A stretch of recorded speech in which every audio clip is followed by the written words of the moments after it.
Sa katinikan ng araw, ay lumabas ang isang grupo ng mga fraternity. Dapat, sino fraternity?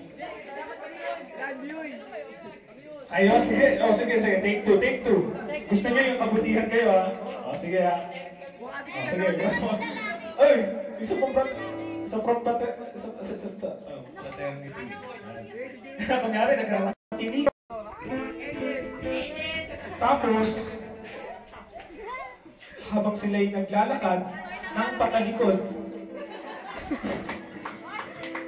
lahat ng madaanan nila ay kanilang sinisipa. Sinisipa habang tumatalon. Habang sila'y nagsisipaan, habang tumatalon, sila'y nagkatapaan.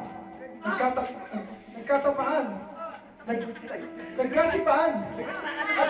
At nagkagalit-galit ang bawat isa. Sinampal niya ang kanyang sarili. Bumagsak siya. Napaiyak ang nakatingin sa kanya. Sobra nilang pagkahinagpis. Sa sobra nilang pagkahinagpis, natuwa sila sa mga nangyayari. Sa kanilang paglalakbay, sa pagpapatuloy ng kanilang paglalakbay, nakakita sila ng mga tao. Sabi ng isa, "Uy pare, tao! Pare, tao!" Sabi, "Pare, ano ba yung pwedeng gawin natin?" Sabi ng isa, "Pare, hindi ako, mari ako, kasi babae ako." Hindi kasi siya eh. So, nakita sila.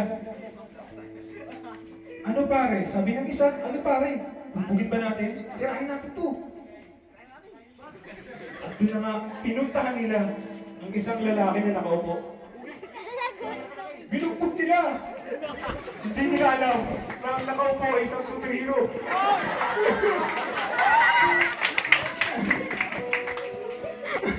Ang pogi mo dun, Haji.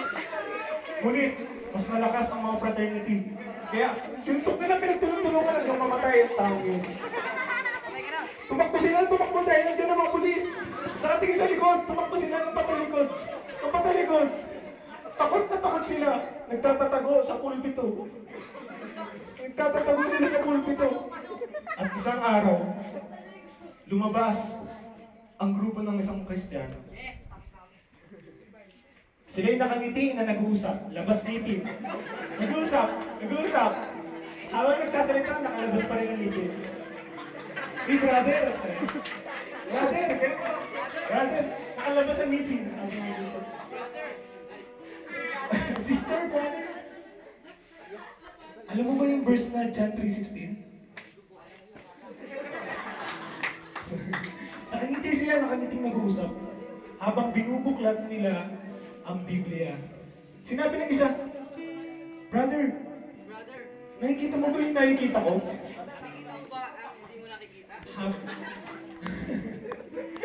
Nakita nila ang tatlong fraternity. Na takot na takot yung fraternity. Takot na nanginginig habang kumikenting. Takot. Nakita nila ito, nasaksihan nila ito habang nakapikit. Dahil sa sobra nilang pagkapikit, sila'y naiyak. Diba sinabi ni Kristo na mahalin natin ang ating mga kapwa na walang tinatangi, katulad ng pagmamahal niya sa bawat isa. Yun ang sinabi ng isa. Kaya dali-dali na lang pinuntahan ng mga kapwa nila, ang mga kapatid nila na nangangailangan. Nasilaw ang mga fraternity. Nasilaw sila sa landawan. At hinandugan nila ito ng isang sayaw. Ang mga Kristiyano, dahil nakana nila yung sobrang kabanalan ng luniwanan. Yung mga fraternity, sumayaw. Tumaba at lumuhod. Ngunit sabi ng mga Kristiyano, huwag kayong lumuhod, madumi. Tumayo kayo.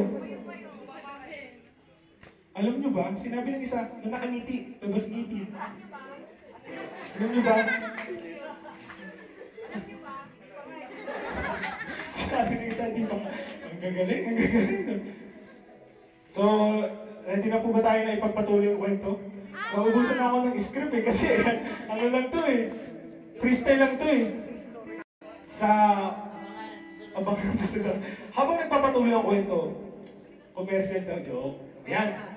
Binuklat ni Sister Michelle ang Biblia at nalaglag. Nalaglag. Nagulat ang mga fraternity. Pinulot nila. Pinulot nila. Hindi ko alam kung paano pupulutin eh. Nalaglag pinulot nila nang nakataas ang isang paa.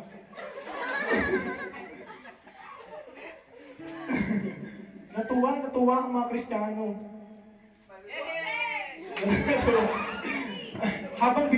habang nakatingin si Daryl sa Biblia at ang dalawa pa, si Noriel at si Cyril, nakita nila 1 Timothy chapter 4 verse 12.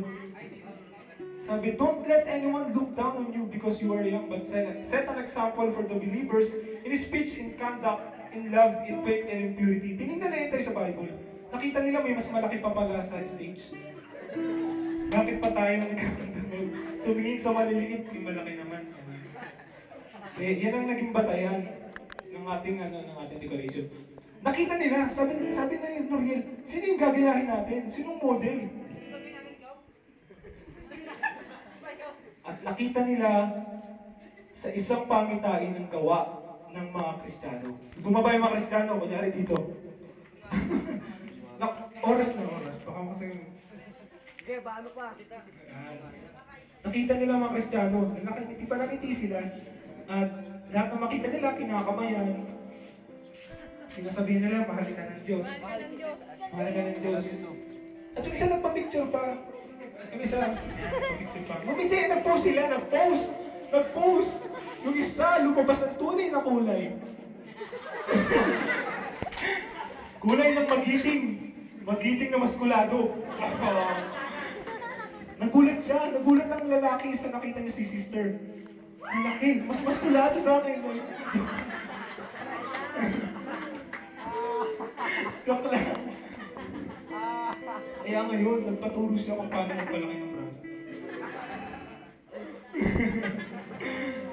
Nakita nila, lahat ng makita nila, nagliliwanag at nabibless. Habang naglalakbay sila, minsan nakakakita sila ng mga bagay-bagay na hindi na nakikita ng sanlibutan. Nakikita ng sanlibutan. Ngunit, pinagwawalang bahala nito. Ang mga Kristiyano ay patuloy na kumikilos para sa gawain ng Panginoon at nakita ito ng mga unbelievers, ng mga fraternity. Nabigani sila. Nagagayahin namin kung ano ang gusto nyo gawin, gagayahin namin. At naging leader nila si Sister Michelle. Tumalon si Sister Michelle, tumalon sa galak. Tumatalon rin ang iba sa galak.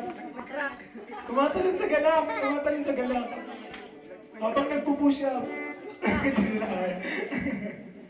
Naglalakad sila. At doon na nga nagsimula ang pagiging modelo ng mga Kristiyano na sinundan naman ng fraternity. Ngayon naman, nakangiti silang naglalakad